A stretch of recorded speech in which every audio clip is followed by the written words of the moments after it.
Welcome. We are now ready to demonstrate how to take a hologram. This setup is a split beam hologram. This table on which this holographic setup is put is a vibrationless table. But unfortunately, because the way we have to demonstrate the whole thing, there's too much of vibration here. Therefore, we can only demonstrate how to take the hologram. So I would like to describe the setup.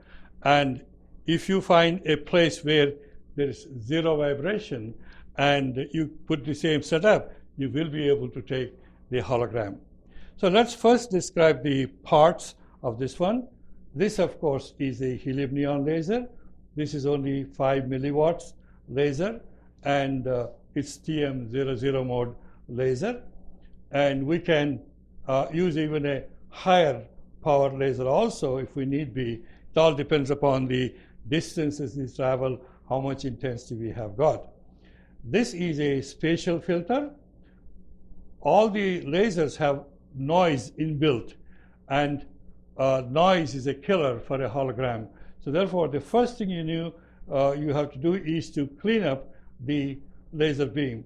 What the spatial filter does is this.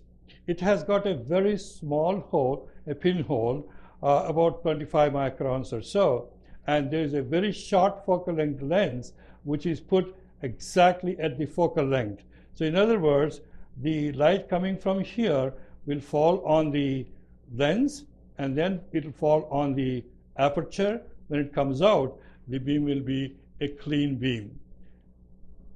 Once the beam is coming, we have now a beam splitter. There are a variety of beam splitters. This is one of them. This is a very good beam splitter because by rotation, it's possible for us to adjust the reflected beam and the transmitted beam. We can do that. So therefore, this is a very nice. There are other varieties of beam splitters also. So we will do it in such a way. If you remember in the text, we already said that the ratio of the light coming from the reflection from the object to the direct one should be about 94 to 6%. So therefore, this beam should be about 6%, and this beam should be about 94%. So we can adjust the beam splitter such that we get the majority of the light coming from here, and so coming the other way, and then small amount of light is coming this way. After this, we have a short focal length lens. This lens will diverge the beam such that we can fill up the photographic plate. And we have the light coming from here and falling on a front coated mirror, and that light falls on the object, and from the object the light will be scattered and fall on the photographic film. And the second beam, which we call as the direct beam, which comes directly here, is reflected and again diverges, and this also will fall on this. We have mentioned in several things in taking this one.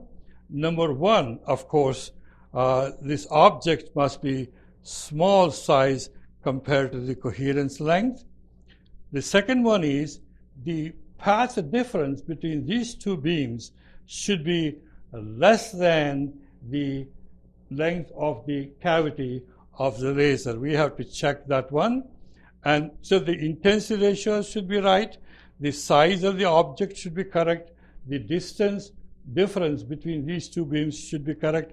And finally, also the angle between the reflected beam and the direct beam also should be as small as possible.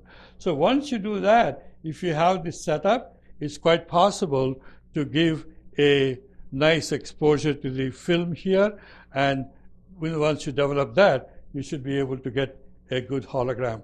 One thing that is very important to remember is that these optics, all these lenses and these mirrors should be of the highest quality.